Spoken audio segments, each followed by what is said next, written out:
Alors, trouble de l'attention ou simplement difficulté à se concentrer, voici explications et exercices pour toi. Déjà dans les explications, non, ça n'est pas une défaillance du corps. En fait, le trouble de l'attention, c'est simplement le corps qui perçoit beaucoup de choses et qui a besoin de transformer et d'assimiler. Et pour ça, il a besoin de mouvement. Donc le fait de partir un peu dans tous les sens, d'avoir besoin de bouger, de ne pas pouvoir rester concentré, simplement parce que le corps a besoin que ça bouge pour favoriser le traitement des informations. Hein, ce qu'on appelle le trouble ou déficit de l'attention, c'est simplement des gens qui ont une grande perception des choses. En médecine chinoise, c'est l'élément O. On va être très intuitif, on va percevoir beaucoup de choses. Peut-être qu'on n'en est même pas conscient, mais le corps, lui, reçoit toutes ces informations-là.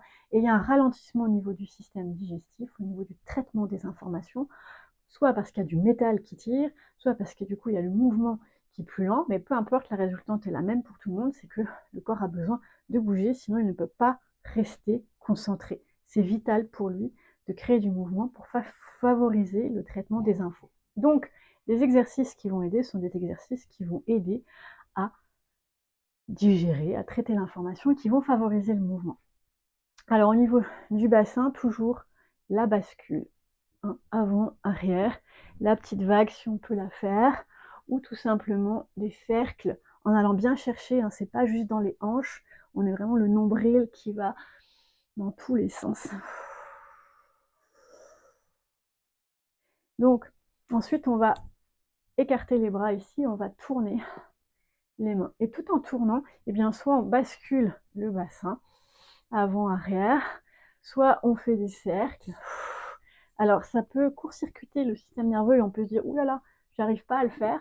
Le but, c'est pas le résultat. C'est quand on fait ça, justement, on permet au système nerveux de se décharger par cette espèce de confusion qui arrive dans, oh mon Dieu, comment je fais les mouvements. Et on peut aussi faire le shaking comme ça, comme un chien qui se secoue. Et même principe, je me secoue et je rajoute le mouvement des bras. Donc ça peut paraître au début, oula, oula, mais c'est volontaire. Et on relâche, on s'étire, on bascule le nombril vers l'avant, on tire sur le côté ici, et on recommence. On incline à gauche et à droite. Et on peut faire des petits mouvements comme ça où on amortit avec les genoux. Et on relâche. Voilà. Une pratique régulière de ce genre de mouvement va aider les personnes qui ont un trouble de déficit de l'attention ou difficulté à se concentrer. Mais bien sûr, comme toujours, c'est quand on connaît le fonctionnement individuel de la personne qu'on peut vraiment choisir les exercices. Donc si tu as envie de faire un bilan, que ce soit un mini bilan ou le bilan essentiel, n'hésite pas à me contacter. À bientôt.